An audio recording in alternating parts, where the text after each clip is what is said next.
አጼ ቴዎድሮስ ለተማሩበት የሚነገረው ታሪካዊው የቸንከር ተክለ ሃይማኖት ቤተክርስቲያን ይሄ ነው። ሀ ሆ ሄ ሀ የ ተ ሆ ብለው የቆጠሩ ከሺ ቦታ ላይ ነው።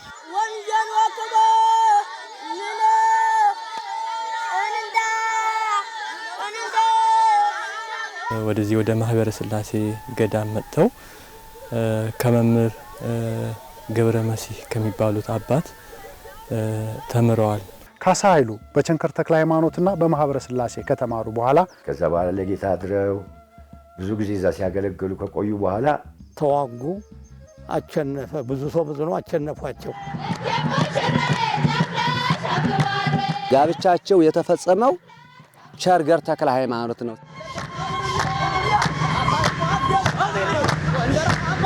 አጼ ቴዎድሮስ የጎንደር ነገስታትን ድል ካደረጉ በኋላ ካሳ መይሳ የታጠቃሽከር ብሎ ተፎቁ ግንቡ ተሰቀለ ይባላል። ዳግማዊ ቴዎድሮስ ንጉሠ ነገሥት ዘኢትዮጵያ ዳግማዊ ቴዎድሮስ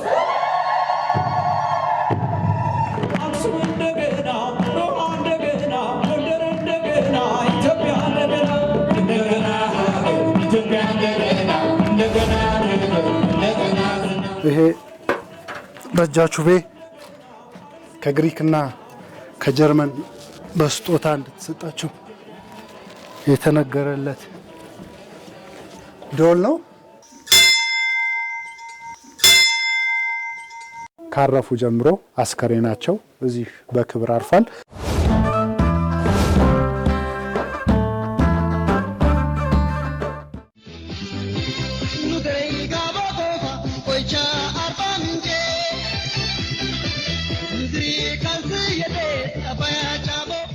በርካታ የቱሪስት መዳረሻዎች ካላቸው ከተሞች መካከል አንዷ የአርባ ምንጭ ከተማ ነች። በተለየ ሁኔታ እግዚአብሔር አዳልቷል። እንደ መለያ ሆኖ የሚያመለክተው ወይም የሚያሳይ ደግሞ አርባዎቹ ምንጮች ናቸው።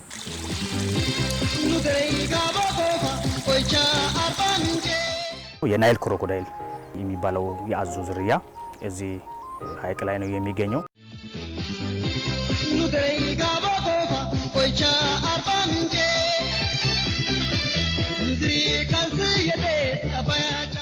ኢትዮጵያ ውስጥ የሚመጣውን እንግዳ እንዲቆይ ከማድረግ አንጻር አርባ ምንጭ ከፍተኛ ሚና አላት።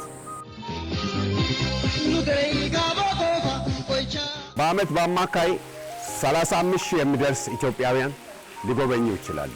ስመጣኔ በጣም ነበር የፈራሁት። እንደዚህ አይታጣቅማዙ አይቻላቅም። ሀገር አቀፍ የሆኑ እንዲሁም ደግሞ ዓለም አቀፍ የሆኑ ስብሰባዎችንም ጭምር እንድትጋብዝና አቅም ይሆናት ይሄ የተፈጥሮ ይዞታ ነው።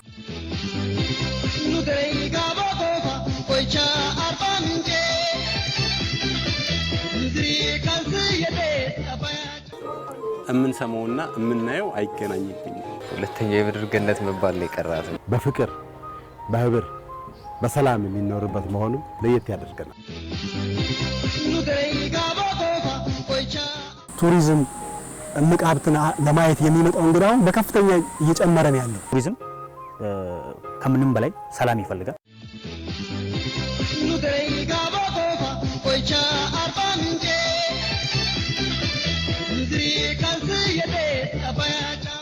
የአማራ ብሔረሰብ አባላት በዞኑ በኢኮኖሚ፣ በማህበራዊ፣ በፖለቲካው የነቃ ተሳትፎ የሚያደርጉበት ዞን ነው።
ተፈጥሮ ያለ ስስት የቸረችው ድንቅ ውበት፣ አንዳች መግነጢሳዊ ኃይል የሚፈስበት ዓይንን ስስት የሚያስለምድ ውብ ጸጋ የታደለ ነው ጣና ሐይቅ።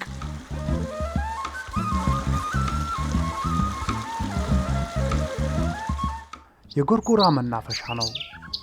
እዚህ ቦታ በአንድ ወቅት የሀገሪቱ ርዕሰ ብሔር የነበሩትን ኮሎኔል መንግስቱ ኃይለ ማርያምን ጨምሮ የዚያ ዘመን ቱባ ባለስልጣናት ውብ መናፈሻ ነበር። ዳሩ ነበር ሆኖ ቀረ እንጂ።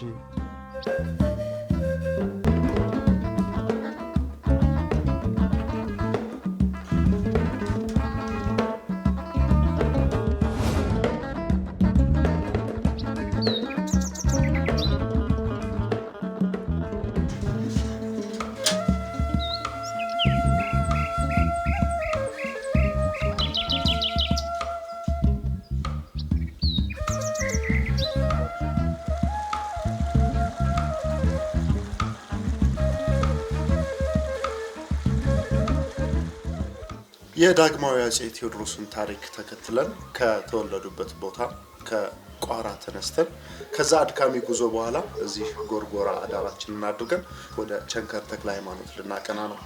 እንግዲህ ጎርጎራ በ1970ዎቹ መጨረሻ አካባቢ ስራው የተጠናቀቀ የመዝናኛ ቦታ ነው። አንድ የጣና ሐይቅ ላይ የሚገኝ የወደብ ቦታ ነው። ይሁንና ተመልካች አጣ፣ አስተዋሽ አጣ ቦታ ሆኖ አግኝተነዋል። በርካታ ጥሩ ነገሮች አሉት፣ ግን ለረጅም ዘመን ምንም እድሳት አልተደረገለትም። አካባቢው ቆሽሿል። እንግዲህ ጣና ሐይቅ ዳርቻ ያለ ትልቅ የመዝናኛ ማዕከል መሆን ይችል ነበር። የአካባቢው ነዋሪዎች እንደነገሩ 1970ዎቹ መጨረሻ አካባቢ እና እስከ 1980ዎቹ መጨረሻ አካባቢ ጎርጎራ በጣም የታወቀ ትልቅ የመዝናኛ ቦታ ነበር። እንደው ጎርጎራ የፍቅር አዝመራ እየተባለ በበርካታ ድምፃውያን የተዘመለት ቦታ ነበር። ግን ይሄንን ቦታ መንግስት አላስታወሰው። የአካባቢው ነዋሪዎች በቁጭት ነው የሚያስታውሱት። እኛም በዚህ በጎርጎራ አዳራችንን አድርገን ካሳ ኃይሉ ወይም ደግሞ አጼ ቴዎድሮስ እንደተማሩበት ወደሚነገረው ቸንከር ተክለ ሃይማኖት እናቀናለን።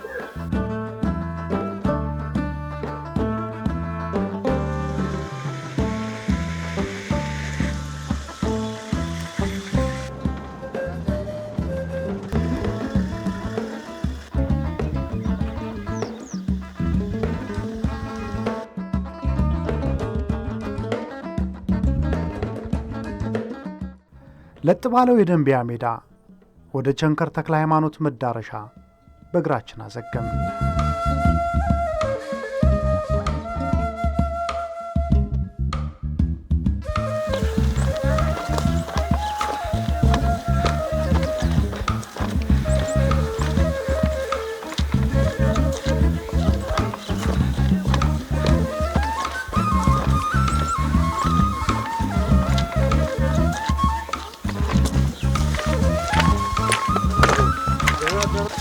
አጼ ቴዎድሮስ 3 ዜና መዋዕል ጸሐፊዎች እንደነበሯቸው ከታሪክ እንረዳለን። የመጀመሪያው ደብተራ ዘነብ ኢትዮጵያዊ ሲሆኑ ሁለተኛው ደግሞ አለቃ ወልደ ማርያም ዘሙይ ናቸው። ሶስተኛው ያልታወቀው ጸሐፊ እየተባለ ይገለጻል። ደብተራ ዘነብ በመጀመሪያ ዘመናቸው ላይ የነበረውን ከንጉሱ አስተዳደግ ጀምሮ ያለውን ታሪክ አስፍረውታል። እንዲህ ይላሉ። የንጉስ ቴዎድሮስ አስተዳደግ እንዲህ ነው። በልጅነታቸው ቸንከር ትምህርት ሲማሩ ከገዳሙ ደጃች ማሩ በደንብ ያሸፈቱ። ያን ጊዜ የበጌምድር ሁሉ ገዢ ራስ ኢማም ነበሩ። ደጃች ማሩን ለማሳደድ በመጡ ጊዜ ገዳሙን ሰበሩት። አብረው የሚማሯቸውን 48 አሽከሮች ሰልቦ ልጅ ካሳን ትቷቸው ሄደ ይላል። እንግዲህ ይህ ታሪክ የተጻፈበት ይህ ታሪክ የተነገረበትና ከዘመን ዘመን በትውልድ ቅብብሎሽ እዚህ የደረሰው አጼ ቴዎድሮስ ለተማሩበት የሚነገረው ታሪካዊው የቸንከር ተክለ ሃይማኖት ቤተክርስቲያን ይሄ ነው። ወደዛው እንሄዳለን።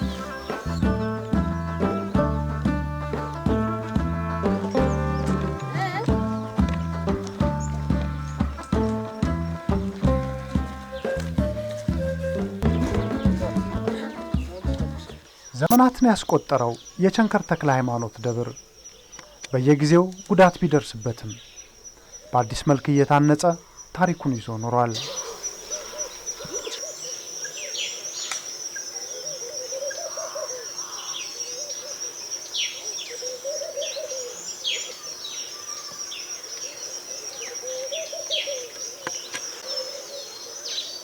ቸንከር ተክለ ሃይማኖት በደራሲ አቤ ጉበኛ ታሪካዊ ልቦለድ ውስጥ እንዲህ ተጽፏል።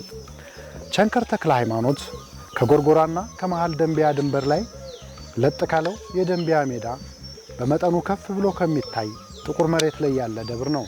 በአካባቢው ልዩ ልዩ የግራር ቁጥቋጦዎች ከሚገኙ በቀር እንደ ሌላው የደንቢያ ክፍል ሁሉ ገላጣ የሆነ ቦታ ነው። በዚህ አካባቢ ችፍግ ብሎ የሚታየው ብቸኛው ዱር የቤተ ክርስቲያኑ አጸድ ብቻ ነው። ቸንከር ተክለ ሃይማኖት በዘመኑ ገናና ከነበሩ ደብሮች አንዱ ስለነበር አንድ የታወቁ ታላቅ የመጽሐፍ መምህር ነበሩበት። ከኒህ ታላቅ መምህር መጽሐፍ ለማሄድ ከጎጃም፣ ከሸዋ፣ ከትግሬ ብዙ ተማሪዎችን ያስከተሉ የቅኔ፣ የዜማ፣ የአቋቋም መምህራን ይሰበሰቡበት ነበር። ቸንከር ካሳ ኃይሉ የአብነት ትምህርት ያሉበት ቦታ ነው። ሸርገር ይሉታል የአካባቢው ነዋሪዎች።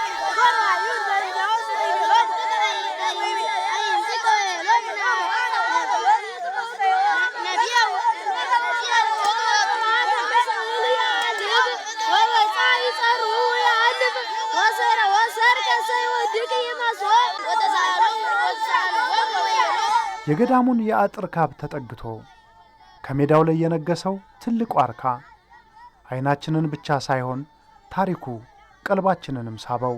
ልጅ ካሳ በልጅነታቸው እድሜ መጣው ከዚህ ትምህርት ቤት ሲማሩ 48 ህፃናት ነበሩ ከዚህ ቦታ ላይ።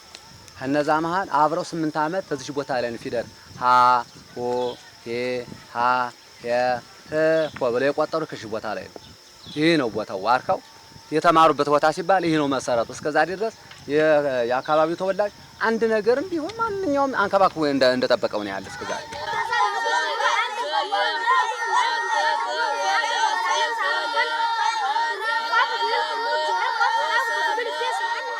ታዲያ አንድ ቀን ካሳ ኃይሉን ጨምሮ ህፃናቱ ዋርካውን ተደግፈው በቁጥቋጦው ውስጥ ፈሰው ፊደል ሲቀጽሉ ያልታሰበ ነገር ተፈጠረ።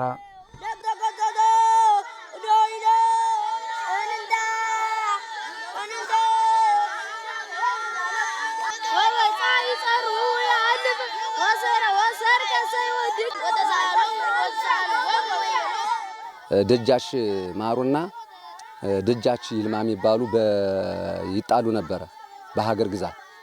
አሁን ደጃች ይልማ የሚባለው ደጃች ማሩን ወሮ ሲሄድ ያን ጊዜ የደንቢያ አገር መንደሩም ተቃጠለ፣ ብዙ ካህናትም ታረዱ። ከዛ መሃል ህፃናቶችን 48ቱን ህፃናቶች በሰላቢነት ሲወራቸው እሳቸውን ተዋቸው። አጤ ልጅ ካሳ አጤ ቴዎድሮስን ከዛ ተዋቸው። እሳቸው ከዛ በመነሳት ከዚህ ፈተና ያወጣኸኝ አምላክ ብለው ከደፈንጃ ማርያም ከተባለችው ቦታ ከወንድማቸው ከክንፉ ኃይሉ ካጎታቸው ከዛ እንደቆዩ ወደ ቋራ ወደ አገራቸው ወደ ኃይል ወልደርጊስ ቦታ ሄዱ።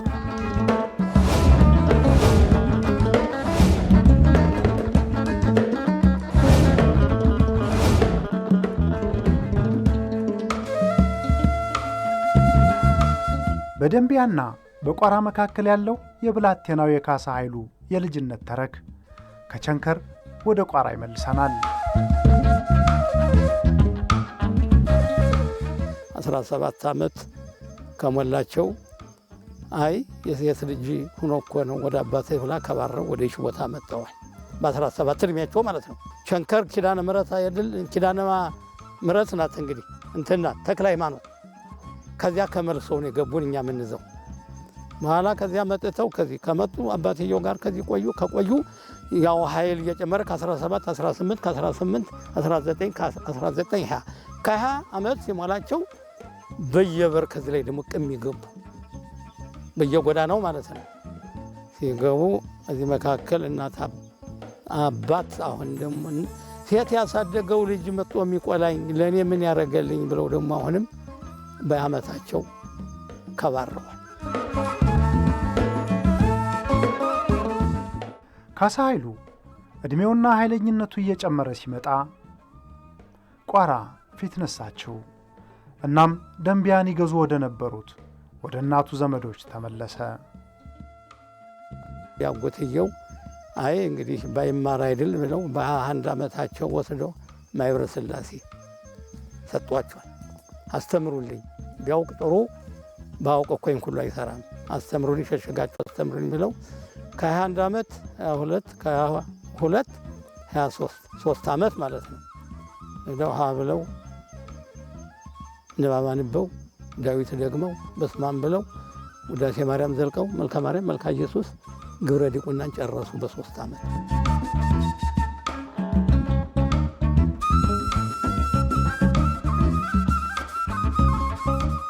በደንቢያ የሚገኘው ይህ ቸንከር ተክለ ሃይማኖት በርካታ ታሪክ ይዟል። በተለይም ደግሞ በጣም የሚታወቀው ዳግማዊ አፄ ቴዎድሮስ ወይንም ካሳ ኃይሉ በልጅነታቸው የአብነት ትምህርት የተማሩበት ነው። ከዚህ ቀጥሎ ወደ ማኅበረ ሥላሴ ነው የሄዱት። ማኅበረ ሥላሴ ገዳም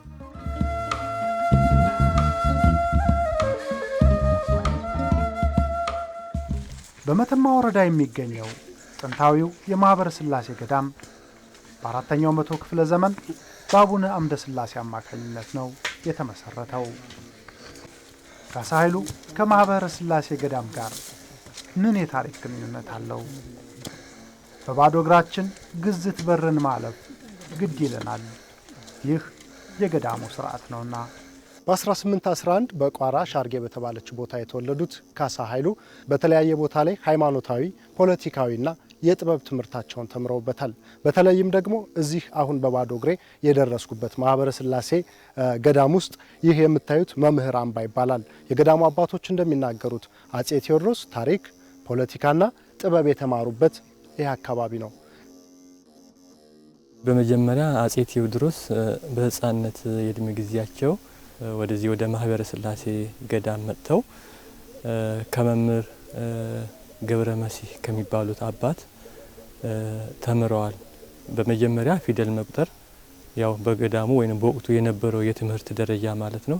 ከፊደል ቆጠራ በኋላ ዳዊት መድገም እንዲሁም የዜማ የመሳሰሉትን ትምህርቶች ከዚህ ቦታ ላይ በሚገባ እየተማሩ አድገዋል እና እየተማሩ ሲያድጉ መምህራቸው በጣም ያከብሯቸውም ይወዷቸውም ስለነበረ እሳቸውም አፄ ቴዎድሮስም መምህራቸውን ያከብሩ የሚወዱ ስለነበረ ወደፊት የሚሆነውን ብዙ የሚጠብቃቸውን ኃላፊነት ሀገር መሪነት ነግረዋቸዋል። ሌሎችም አባቶች መምህራቸው ራሳቸውም ያው የተጠቀሙ ታላቅ አባት ስለነበሩ መንፈሳዊ አባት ስለነበሩ ወደፊት የሚገጥማቸውን ነገር በሚገባ ነግረዋቸው ያው ስርዓተ ንግስንም እዚሁ በገዳሙ ከቤተ ክህነት ትምህርት በተጨማሪ ስርዓተ ንግስም እየተማሩ አድገዋል። በቋንቋም ደረጃ ደግሞ እንደዚሁ በኢትዮጵያ ከሚነገረው ከአማርኛ ቋንቋም በተጨማሪ የአረብኛ ቋንቋም ተምረዋል። ያው እንግዲህ ይሄ እንደምታዩት በሱዳን ጠረፍ አካባቢ ስለሆነ አረብኛ ይነገርበታል በአካባቢው ህብረተሰብና የመግባቢያ ቋንቋ ስለሆነ ከአረቦች ጋራ እሳቸውም በወቅቱ ያለውን እንግዲህ የትምህርት ደረጃ ተምረው የአረብኛ ቋንቋም ተምረው አድገዋል ማለት ነው።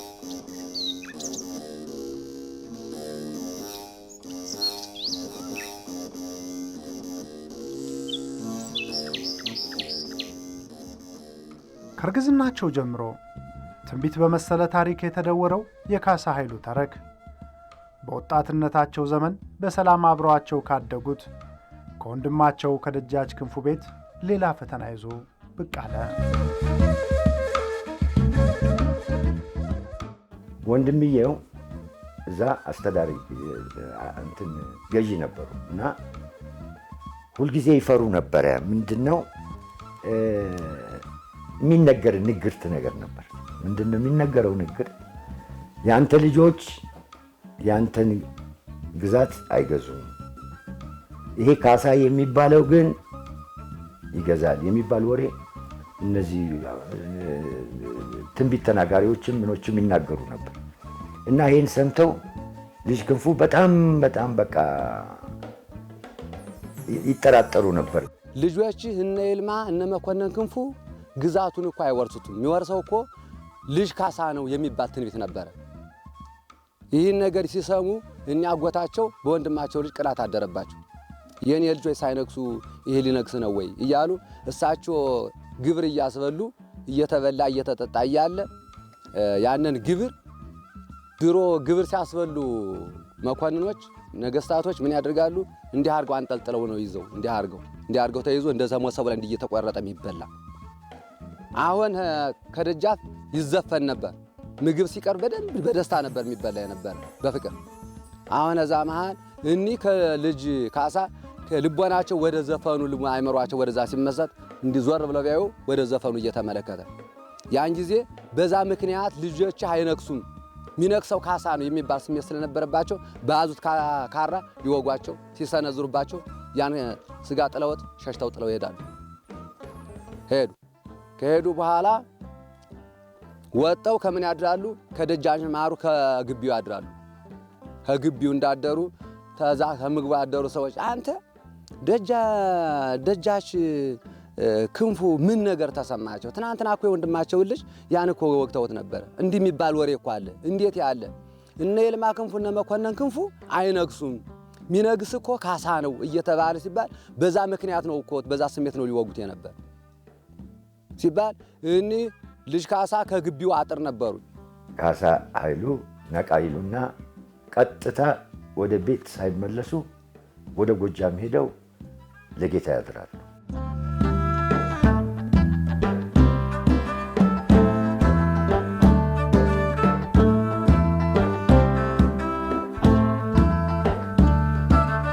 ካሳ ኃይሉ በቸንከር ተክለ ሃይማኖትና በማህበረ ሥላሴ ከተማሩ በኋላ በተለያየ ምክንያት በደንቢያ በደጃች ማሩ ቤት አገልግለዋል። ከዚያ በኋላ በተፈጠረ ችግር ሳቢያ ወደ ጎጃም ሄደው ከደጃች ጎሹ ጋር ቆይተው ነበር። ይሁንና ወደ ደንቢያ ይመለሳሉ።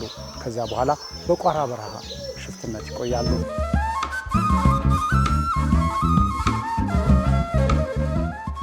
ከዛ በኋላ ለጌታ አድረው ብዙ ጊዜ እዛ ሲያገለግሉ ከቆዩ በኋላ ወንድማቸው ይሞታሉ። ክንፉ ሲሞቱ ተመልሰው ይመጡና እሳቸው ልጆች ጋር እነተሰማ ጋር ይመጡና ሐዘን ይደርሳል። ሐዘን ይደርሱና ከነሱ ጋር አብረው መኖር ይጀምራሉ። ከዛ በኋላ ወንድማማቾቹ ደግሞ በስልጣን ምክንያት አልስማማ ስላሉ አፄ ቴዎድሮስ እንግዲህ ወደ ሽፍትነት ለመግባት ሄዱ። በቃ ሽፍትነት ሄዱ። የዞሩ ተከታይ ብዙ ነበራቸው። የዞሩ በየቦታው እስከ ጫቆ እስከ ምን እስከ ሱዳን ጠረፍ እስከ ምናምን በሽፍትነት ይኖሩ ነበር።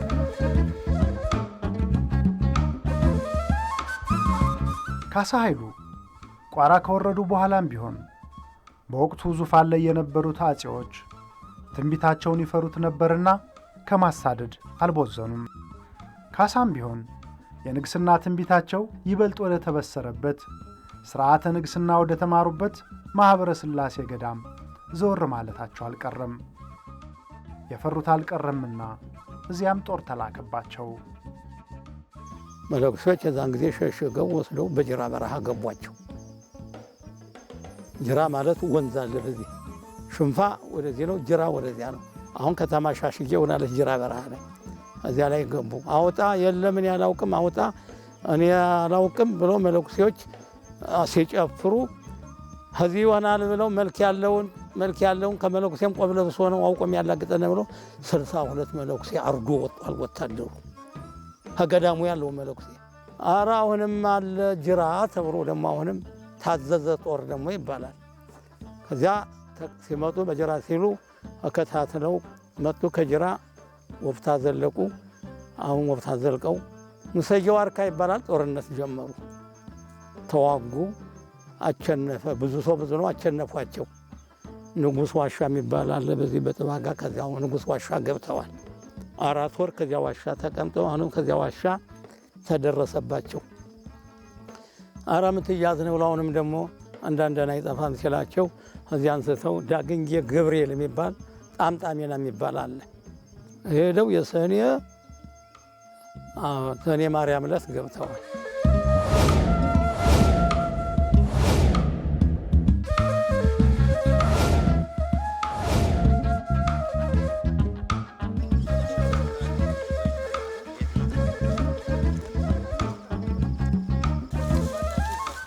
የቋራ ምድር ለካሳ ኃይሉ ብርታት የራሱ አስተዋጽኦ አለው።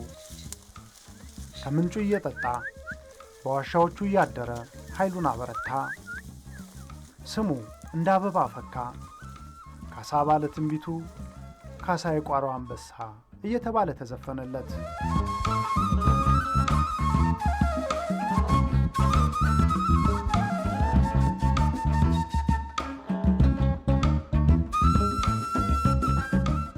በየጊዜው አቅማቸው እየበረታ በመምጣቱ እቴጌ መነን ወይም ደግሞ ዮሐንስ ሶስተኛ ባለቤት የሆኑት በምክክር ካሳ ኃይሉን በጋብቻ ለመያዝ ይሞክራሉ። የሽፍትነታቸውን የእሳቸውን ኃይለኝነት ምናምን ሲሰሙ እቴጌ መነን ይህ ሰውዬ እንግዲህ ካልያዝነው በስተቀር ኃይለኛ ነው፣ ብዙ ተከታይ አለው በሚል ይይዙና እሳቸውን ወደ እሳቸው ለማግባት እንትን ይላሉ። ከዛ በኋላ ራስ አሊ ይልኩባቸዋል ለአጼ ቴዎድሮስ ለልጅ ካሳ ይልኩና ግድ የለህም እኔ እንትን እልሃለሁ አንተ ሽፍትነቱን ተውና ና ወደዚህ ብለው ይሏቸዋል። መሀል ላይ ማሉልኝ ይላሉ። መሀል ላይ ይምሉላቸዋል። ተነስተው ይመጣሉ። ከዛ በኋላ ነው እንግዲህ አጼ ቴዎድሮስ ወይዘሮ ተዋበችትን አግብተው አማች ሆነው መኖር የጀመሩት።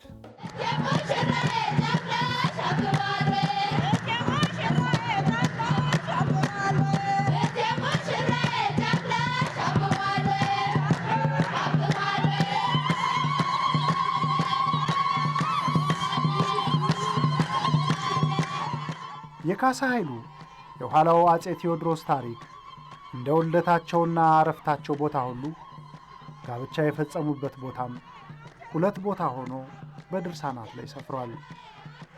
አንደኛው ጎንደር አብይ እግዚእ ቤተ ክርስቲያንና ቸንከር ተክለ ሃይማኖት የሚሉት የተረኮቹ መዳረሻዎች ናቸው።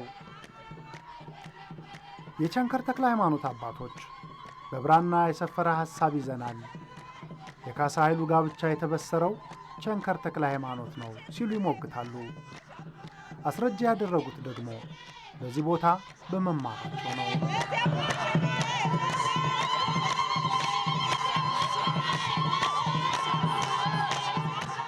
ጋብቻቸው የተፈጸመው ቸርገር ተክለ ሃይማኖት ነው ሲባል ተምሬ ካደኩበት ቦታ ላይ ነው በጋብቻ መሰነዘር እንጂ አንቺነንን በግብረ ስጋ በስጋ ወደሙ አክብሬ ቸርገር ተክለ ሃይማኖት ነው ማገባሽ እንጂ አንቺነንን በክብረ በማንም አላገባሽም ብለው ቸርገር ተክለ ሃይማኖት በግብረ ዲቁና በስጋ ወደሙ አገባ።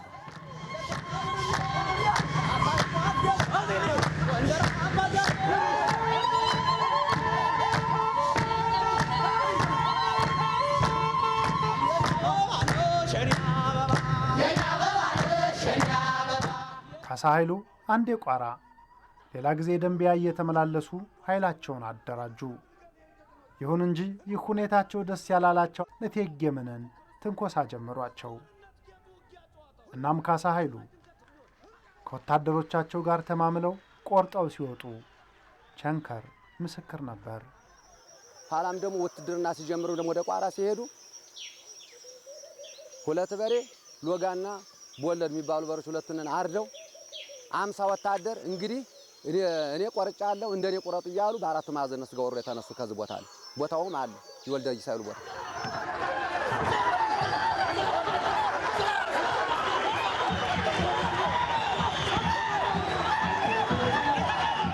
ቸንከር ተክለ ሃይማኖት በልጅነታቸው የፊደል እጅግር የለዩበት ክፉ ደጉን ያዩበት ነውና ስማቸው መግነን ሲጀምር የልጅነታቸው ትንቢት እውን እየሆነ ሲመጣ ቸንከርን ማስተዋሳቸው አልቀረም።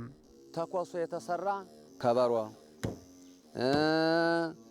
ዲወል፣ የብር መስቀል፣ መጻሕፍት፣ ግብረ ሕማማት፣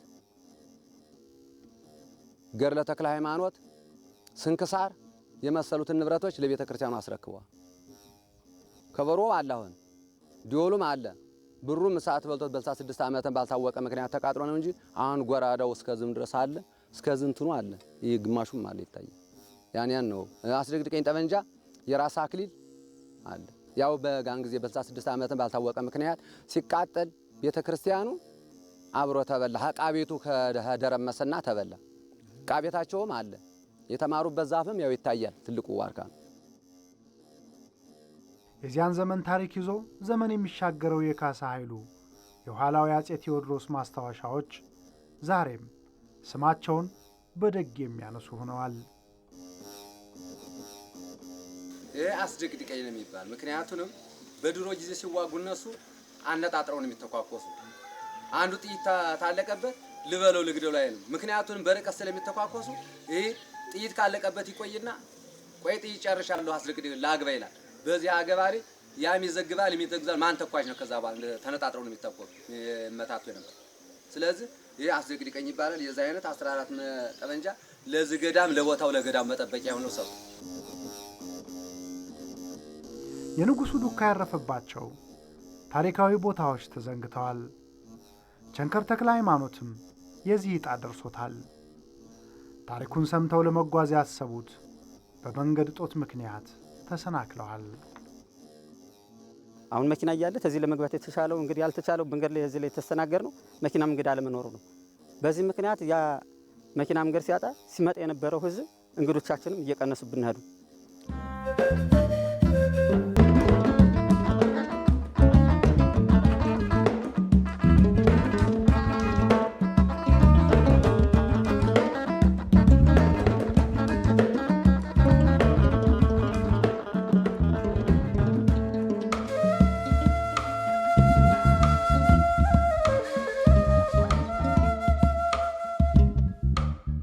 ቸንከርን ተሰናብተን የካሳ ኃይሉን ታሪክ ተከትለን እየተጓዝን ነው። ካሳ ኃይሉ የልጅነት ትንቢታቸውን ተከትለው ጎንደርን ማስተዳደር፣ ጎጃምን መግዛት ቻሉ።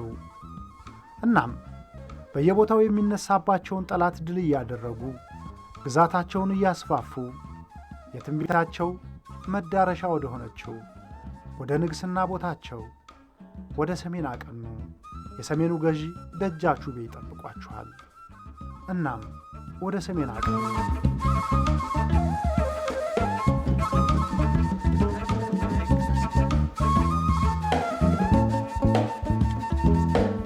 ንጉሱን ፍለጋ ጉዟችን ቀጥሏል። አሁን ወደ ደረስጌ ማርያም እየሄድን ነው። ከባህር ጠለል በላይ 4300 ሜትር ከፍታ ያለው ቧሂት በተሰኘው የሰሜን ተራሮች ፓርክ ውስጥ ነው የምንገኘው። ቧሂት እንግዲህ ከራስ ደጀን ቀጥሎ ሁለተኛው ተራራ ማለት ነው። ከማዶ የምናየው ደግሞ ሜት ጎጎ ተራራ ይባላል። ከታች ሳንቃ በር አለ። ከዛሬ 164 ዓመት በፊት ካሳ ኃይሉ ወደ ደረስጌ ሄደው መንገስ ሲፈልጉ በዚህ አቋርጠው እንደሄዱ ይነገራል። ያንን ታሪክ ተከትለን ንጉሱን ፍለጋ ወደ ደረስጌ ማርያም እየሄድን ነው።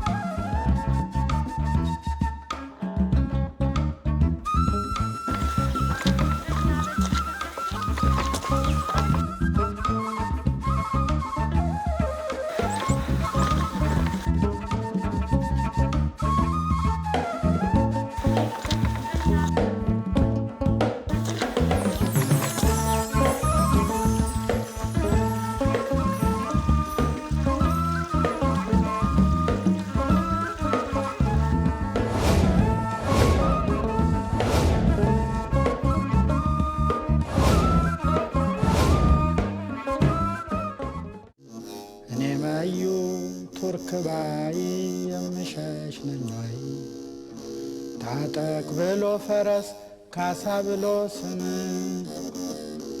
ታጠቅ ብሎ ፈረስ ካሳ ብሎ ስም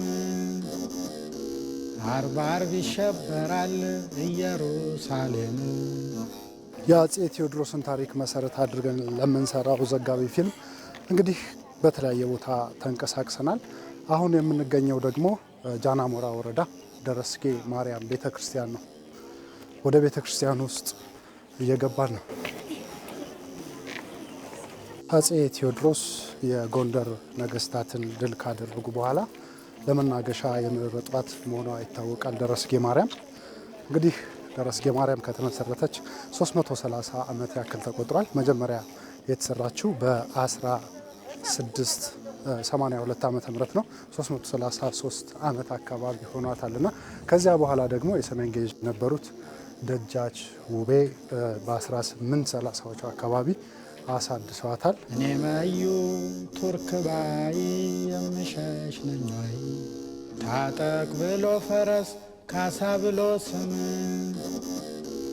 አርብ አርብ ይሸበራል ኢየሩሳሌም። በዛን ጊዜ ዘመነ መሳፍንት ክፍል ግዛ ነው የነበረ። ክፍል ግዛው እንዴት ነበር ቢባል ቀደምት እስከ 1768 የነገስታት መጨረሻ ዳዊት የጎንደሩ እስከ ጨረሰ ድረስ በነገስታት ሲገዛ ነበረ። ከዛ በኋላ ግና ከ1768 በክፍል ግዛ በዚህ ራስ ገብሬ፣ በላስታ ራስ ሙጃ፣ በትግሬ ሰባጋዲስ፣ በጎጃም ራስ አሊ ከአራት ተከፋፈሏት።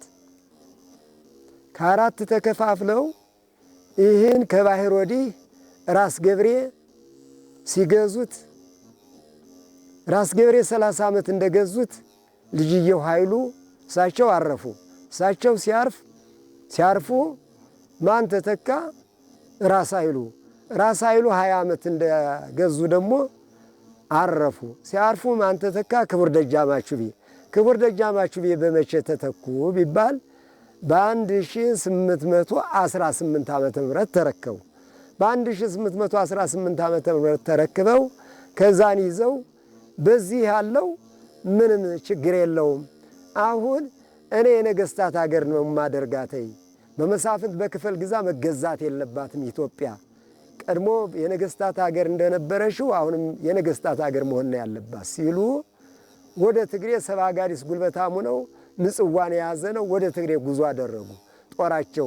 ጦራቸው የእሳቸው የጦር ኃይላቸው የሻለቃ ወርቄና የሻለቃ ምስራት ይባላሉ አዝማቹ። ይህን ይዘው ወደ ትግሬ ጉዞ አድርገው ትግሬ ትግራይትን በ2 ዓመት ድል አደረጉ። ሰባጋዲስን ድል አድርገው እስከ ምጽዋ ድረስ ተቆጣጠሩት።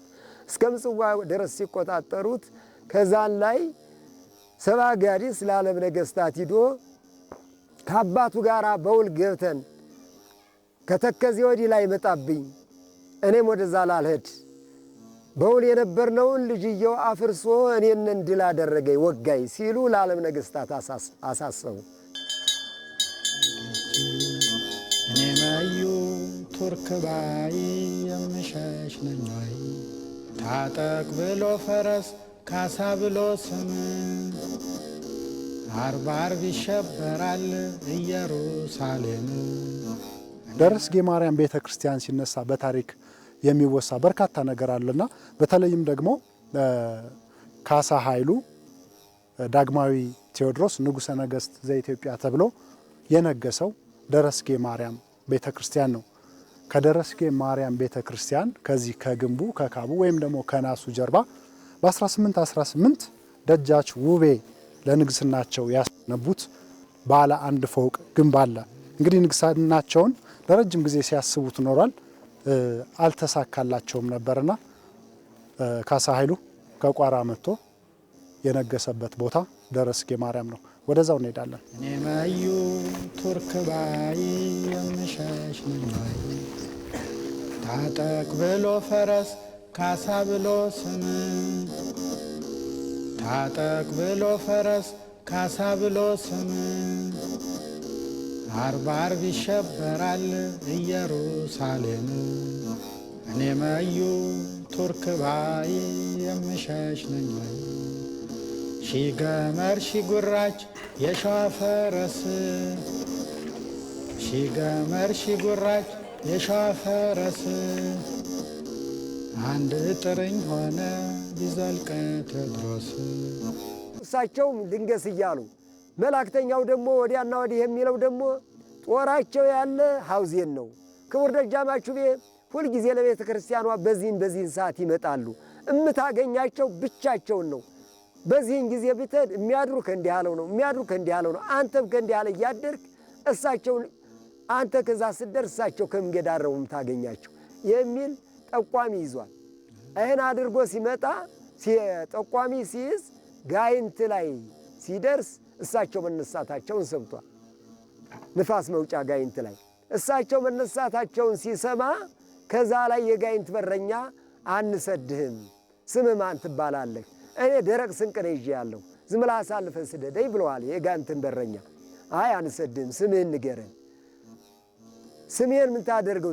ስሜን ላይ እነግርሃለሁ። እኔ ግና ደረቅ ስንቅ ነው ያዝኩኝ፣ አሳልፈን ስደደኝ ብለዋል ጋይንት ንፋስ መውጫ ላይ። ያ የጋይንት በረኛ አሳልፎ ሰደደው። መጣ በለሳ አደረ። በለሳ አድሮ ደግሞ ቃብቲያ የምትባል ሀገር ደግሞ አደረ። ቃብቲያ የምትባል ሀገር አድሮ በበነገቴው እዚህ ከኛ ድልድል ከበሮ የምትባል አሪሰ ጋለሽ መጥቶ ከዛ ሰፈረ። ቀኑም በየካቲት 3 ቀን ነው። ከዛ የተነሳ የካቲት መባቻውን ይዞ ነው የመጣ። ከዚህ ግና የደረሰ መቼ ቀን ነው ይላሉ? የካቲት 3 ቀን ነው። 2 ቀን ደረሰ፣ 3 ቀን እሳቸውን የያዘ የካቲት 3 ቀን የካቲት ባታ ነው። ደጃቹቤ ትልቅ የመንገስ ህልም ነበራቸው፣ ግን ለበርካታ ዓመታት አልነገሱም። እንግዲህ ከ1818 በኋላ በርካታ ዓመታት አለ 18 ወደ 45 አካባቢ አጼ ቴዎድሮስ መጥቶ እስከሚነግስ ድረስ አልተጠቀሙበትም። ምክንያቱም ደግሞ በታሪክም ይታወቃል። የሃይማኖት አባቶች ወይም ደግሞ ባህታውያን የሚባሉት በዘመኑ ከነገሱ እክል ያጋጥማቸዋል ብለው ነግሯቸው ነበርና ደጃቹቤ ያንን እሳቤ ይዘው ሳይነግሱ መቅረታቸውን የደረስጌ ሊቃውንት ነው ያወጉናል። አንተ እድሜህ ይቀሰፋል፣ የኃጢአት ሰውም ትሆናለህ። ተሎ ስትነግስ መቆየት አለብህ። ስራውን አደራጅ። ንግሰቱ አንተን አልፍም፣ ካንተ የሚያልፍ ነገር የለም የሚል አንዳንድ አፈነክ አዋቂ ማለትም በጎናቸው ሆኖ ይህን ይላቸዋል። ይህን ብለው እሳቸው ተታለዋል። በመታለል ነው ንግሰታቸውን ማሳልፈው የሰደዱ ባህታውያኖች ናቸው። ግና እሳቸው ፍላጎታቸው የነበረ ወደ ንግሰቱ ነው። የኢትዮጵያ መንግስት ለመሆን ነው ፈልገው የነበረ።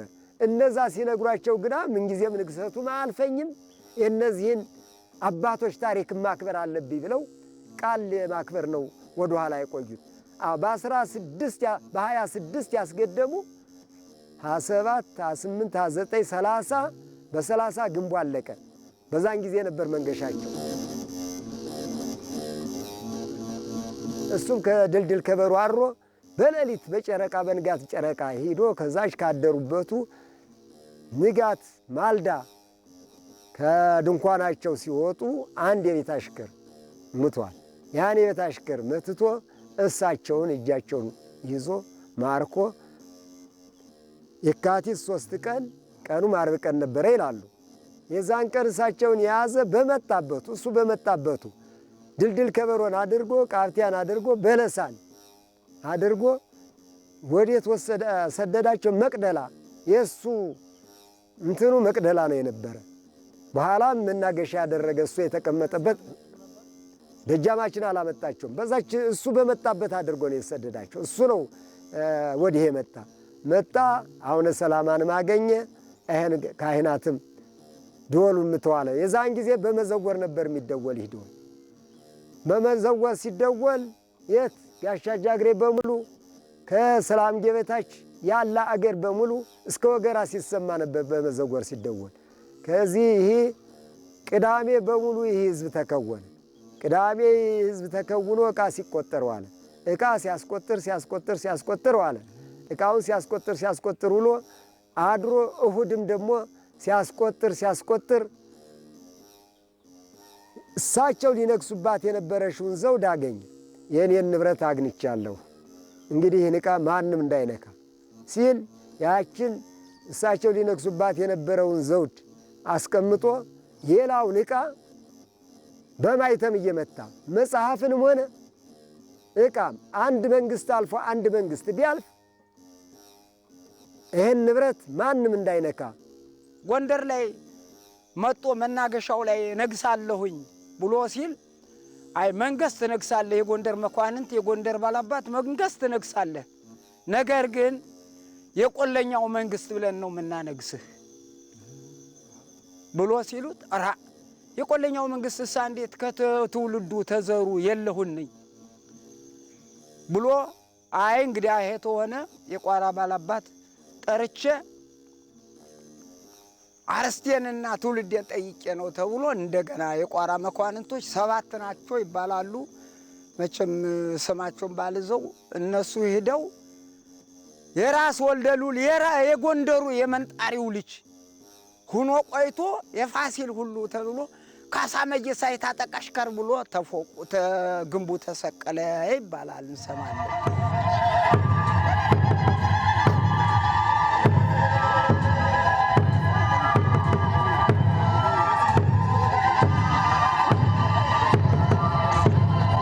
ደህና አደራችሁ።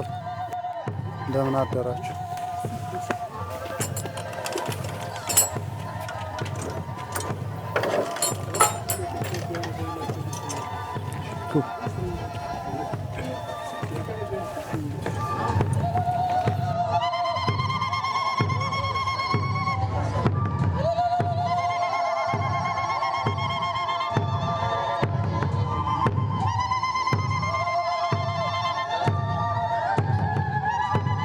ከዛሬ 164 ዓመት በፊት ማለትም በ1847 ካሳ ኃይሉ ወደ ነገሱበት የንግስና ቦታ እየወጣን ነው። ምንም እንኳን ደጃች ውቤ ቢያሰሩት እሳቸውን የነገሱበት እንግዲህ በርካታ ዓመታትን አስቆጥሯል። በትንሹ 18 ላይ ነው የተሰራው። አሁን እችኛዋ መሰላል ወደ ላይ የምታስወጣለች ከጊዜ ብዛት ተቆርጣ ይመስለኛል። ንጉሱ ወደ ነገሱበት ሰሜን ላይ ነግራችኋለሁ ወዳሉበት ፎቅ ነው የምንወጣው። ይሄ የንግስና ቦታ በርካታ ዓመታት ቢሆነው አሁንም ባለበት ሁኔታ ላይ ነው ያለው። ንጉሱ የነገሱበት ለመጀመሪያ ጊዜ አዋጅ ያስነገሩበት ቦታ እየወጣን ነው። ደረስጌ ማርያም ቤተ ክርስቲያን ጉልላቱ ይታያል። አካባቢው በደንብ ግልጽ ብሎ ይታያል። ስለዚህ ንጉሱ ከዛሬ 164 ዓመት በፊት እዚህ ቦታ ላይ ቆመው የካቲት 5 1847 ዳግማዊ ቴዎድሮስ ንጉሠ ነገሥት ዘኢትዮጵያ የተባሉበት ቦታ ነው። ስሜን ላይ እነግርሃለሁ ያልኩቱ ለዚህን ጊዜ ብዬ ነው ብሎ 6 ሰዓት ሲሆን እዚህ ላይ በገዛ ግንባቸው በገዛ ጳጳሳቸው በገዛ ዘውዳቸው ስሜን ላይ እነግርሃለሁ ያልኩ ለዚህን ጊዜ ነው ብዬ ነው ብሎ አጼ ቴዎድሮስ ብሎ አዋጅ ከዚህ ላይ አወጀ።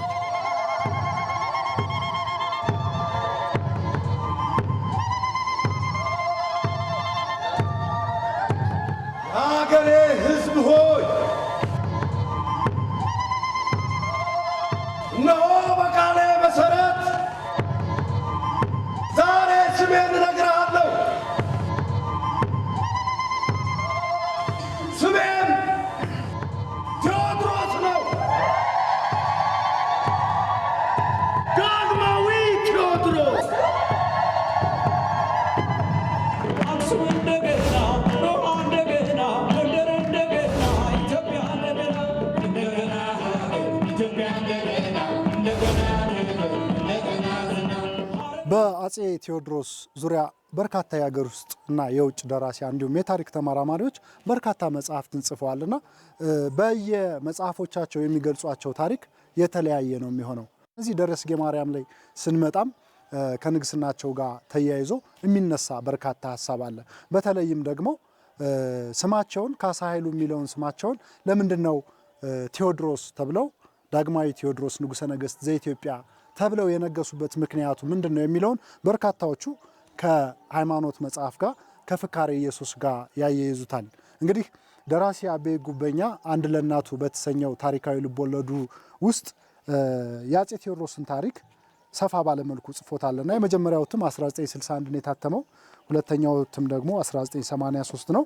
በዚህ ታሪካዊ መጽሐፍ ውስጥ አጼ ቴዎድሮስ ስማቸውን ቴዎድሮስ ያሰኙበትን ምክንያት ገልጾልናል።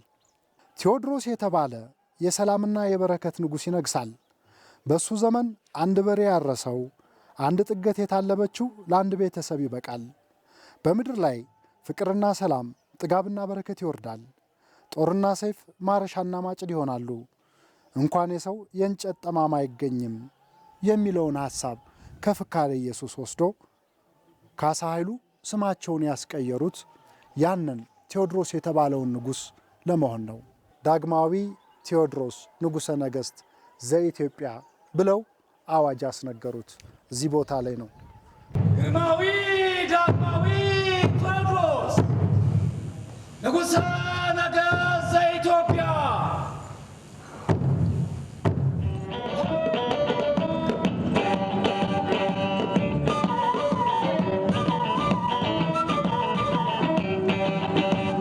ይሄ ደጃቹቤ ከግሪክና ከጀርመን በስጦታ እንድትሰጣቸው የተነገረለት ደወል ነው።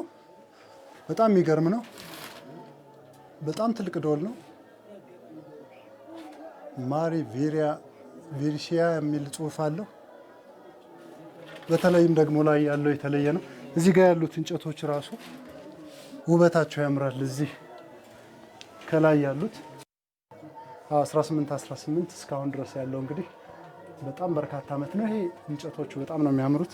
ይሄ ብረቱ ራሱ ያኔ የተሰራ ነውና የሚገርም ታሪክ ነው ያለው።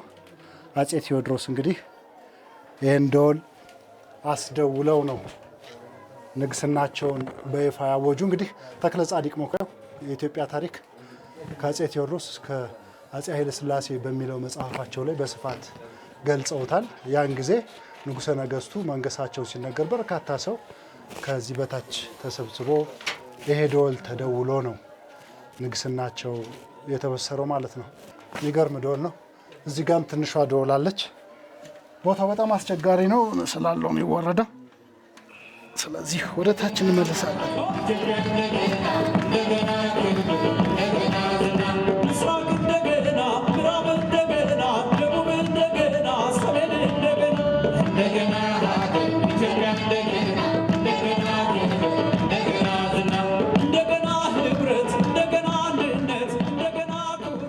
አፄ ቴዎድሮስ ተብሎ ደረስጌ ላይ ሲነግስ የአካባቢው አዝማሪ ተዋቡን ሲያገቡ ሰርጉ መች ደመቀ፣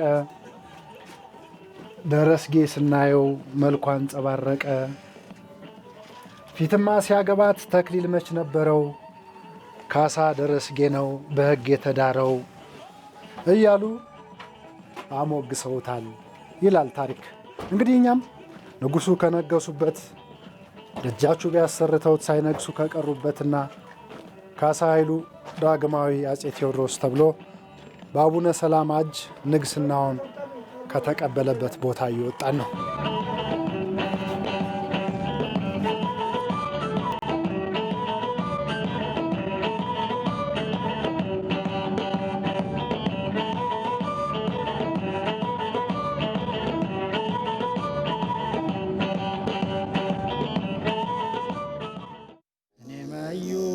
ቱርክ ባይ የምሸሽ ነኝ ወይ ታጠቅ ብሎ ፈረስ ካሳ ብሎ ስም ታጠቅ ብሎ ፈረስ ካሳ ብሎ ስም አርብ አርብ ይሸበራል ኢየሩሳሌም። ካሳ ኃይሉ ከቋራ ተነስተው በርካታ አካባቢዎችን ተቆጣጥረው እነ እቴጌ መነንን እነ ራስ አሊን ድል አድርገው ወደ ሰሜን ዘምተው ደረስጌ ማርያም ላይ ደጃቹቤን አሸንፈዋል። ከዛም በኋላ በግዞት ደጃቹቤ ብዙ ዓመት ኖረዋል። እንግዲህ እንደምታውቁት በታሪክ የደጃቹቤ ልጅ እቴጌ ጥሩ ወርቅን ያገቡት እቴጌ ተዋበች ከሞተች በኋላ ማለት ነው። ስለዚህ የመጀመሪያው ልጃቸው ከእቴጌ ጥሩ ወርቅ የሚወለደው ልዑል አለማየሁ ነው። እንግዲህ የልዑል አለማየሁ አያት በእናቱ በኩል ደጃቹቤ ናቸው ማለት ነውና ደጃቹቤ በግዞት እያሉ ነው ያረፉት። እዚህ ደረስጌ ማርያም ደግሞ ያሰሩ በመሆናቸው ካረፉ ጀምሮ አስከሬናቸው እዚህ በክብር አርፏል።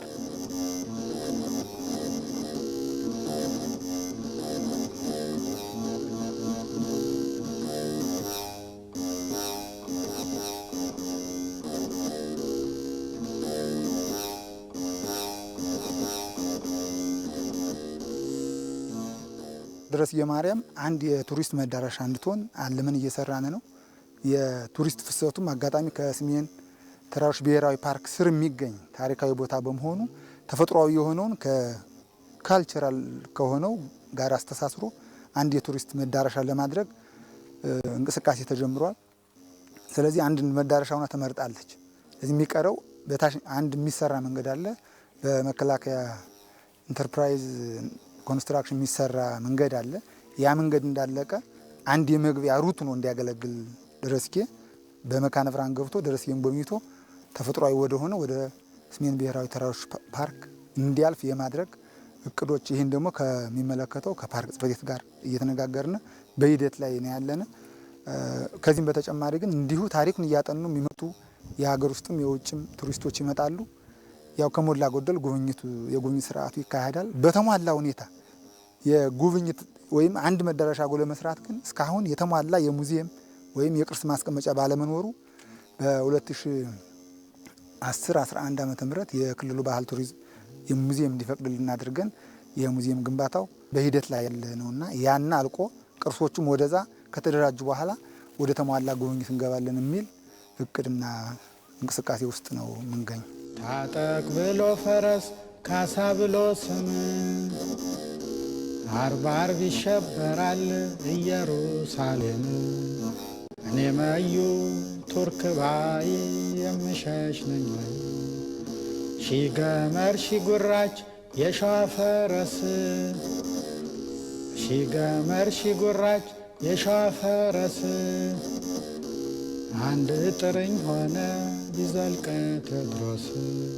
እኔ መዩ ቱርክ ባይ የምሸሽ ነኝ። ፈረሱ አባ ታጠቅ ስሙ ቴዎድሮስ ፈረሱ አባ ታጠቅ ስሙ ቴዎድሮስ ጠላትን የሚበትን እንዳውሎ ነፋስ። እኔ መዩ ቱርክ ባይ የምሸሽ ነኝ። ኮረፌ ነው። ይሄ ዋንጫው ከምንድን ነው የሚሰራው? ከቀንድ ከጎሽ የጎሽ ቀንድ ነው። የጎሽ ቀንድም አለ። ይሄም የከብት ቀንድ ነው። ይሄኛውስ? ይሄ የጎሽ ቀንድ ነው። እስኪ እንቅመሰው።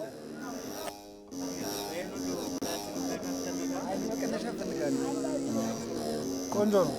ቆንጆ ኮረፌ ነው።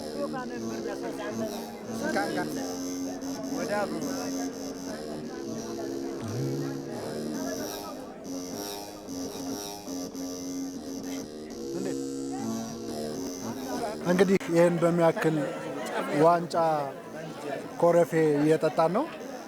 ደረስጌ ማርያም ከሌላው አካባቢ የተለየ የሚያደርገው አንዱ ይሄ ነው። ቤተ ምርፋቅ የሚባለው ውስጥ ነው የምንገኘው። ካህናቱ አገልግሎት ሲሰጡ የነበሩ ካህናቶች እዚህ ምግብ ይመገባሉ። ደረስጌ ማርያም ላይ 150 አካባቢ የሚደርሱ ካህናት አሉ። ከዛ ከወጡ በኋላ ዛሬ ክብረ በዓልም ስለሆነ በዚህ መልኩ ነው የሚካሄደው። ይሄ የምታዩት የጎሽ ቀንድ ነው። ይሄኛው ከጎሽ ቀንድ የተሰራ ጥዋ ነው። ይሄኛው ደግሞ ከከብት ቀንድ የተሰራ ጥዋ ነው። መጠጫ ነው የሚባለው። ምንድን ነው የሚባለው? ጥዋ ዋንጫ ነው የሚባለው። ጥዋ ከሸክላ የሚሰራው ነው።